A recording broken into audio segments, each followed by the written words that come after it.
This is the 26th COP Conference of Party meeting, so basically the climate negotiation top-level meeting, and there is one every year in the autumn. Hopes are really high for this one, as they normally are, where the world sort of expects there to be a real change, and this time we'll get around to solving it. We shouldn't get our hopes up too high for this meeting, not because we cannot solve climate change, but because climate change will not be solved at the COP meeting. It's a get-together where people discuss the topic on a high level, but the parties going there normally don't have too much power to actually negotiate a lot of things for their own country's sake. It's like an international agreement, but they are not legally binding for the countries going there. Depending on the political structures of the countries, a lot of the heads of states don't actually have the power to negotiate more than maybe like a tiny little bit in one or the other direction. Typically in the beginning of this, you see all these heads of states or other representatives giving a speech for the pledge, and that is primarily aimed at the home audience. This is what we go there to say, more than them listening to each other. That's also not really part of the actual negotiations.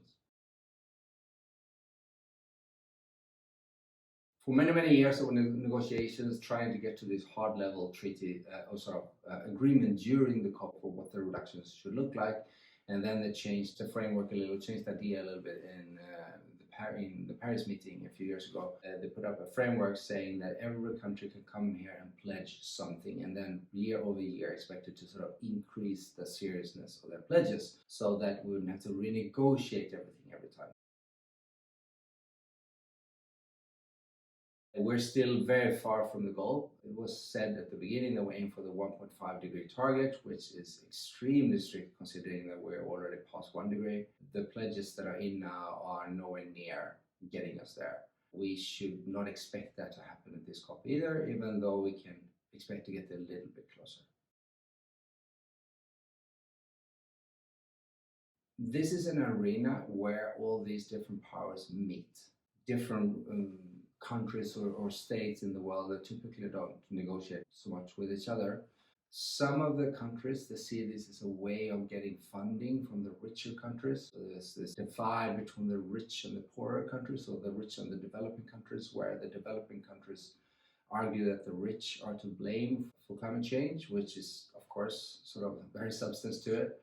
And then they sort of want the rich countries to reduce emissions, but also fund the poor countries to develop without causing their own emissions. There are so many different angles to this where you can say this is fair, that is fair, and that is fair. And the only thing we can be certainly sure of is that the different parts of the world view this from different angles. So it's really hard to reach an agreement. Will this COP end with tangible action points that we can expect sort of changes later? To some extent, probably, but not to a very large extent. What is being discussed a lot now, which is considered one of the main talking points for this COP, is the funding mechanisms, where it has been pledged that the rich countries will pay $100 billion annually to the developing countries to fund their transition, and there's more money put on the table now than has been historically. So that is something where we can expect some change to be implemented. Very hard to say how much concrete that would actually come out of that. Of course, a lot of the countries will pledge things that they were going to do anyway. Why do we expect a lot of things to happen right now? I think one thing that has changed over time, a lot of things with these negotiations are really the same. And you have the same power play with the same nations wanting more reductions or wanting less reductions. And the reasons for that are that some nations rely heavily on fossil fuels for their economy, either because they export it, or you can take Saudi Arabia or Russia as fairly extreme examples. And they have some nations that might export some, but primarily have their infrastructure really built around it. The way the US is an extreme example of that. Switching the infrastructure in the US is much more expensive than it is to do so in Europe, for example. And that makes it sort of harder to sell internally in the US. The global power play between the sort of China and the US, which also comes into play here, and they're really worried to lose a competitive edge.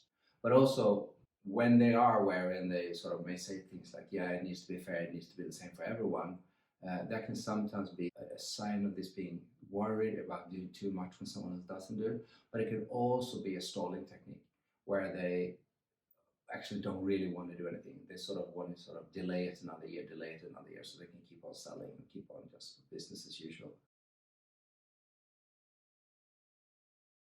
But then you have this other dynamic that is happening now. We used to have a problem with climate denialism in the world, where a lot of people argued that this is actually not happening. That is going down over time. And I guess that is primarily driven of the overwhelming evidence that people can see. You have more and more droughts, you have more and more sort of extreme weather events. The temperature profiles are so obviously going up. It's really hard to deny that. And that, of course, changes the dynamic a bit. You can no longer, as a head of a major state, argue that, well, the science isn't there, we haven't agreed, we don't know what to do, but you have to come up with then, of course, other arguments for inaction if they don't want to do anything.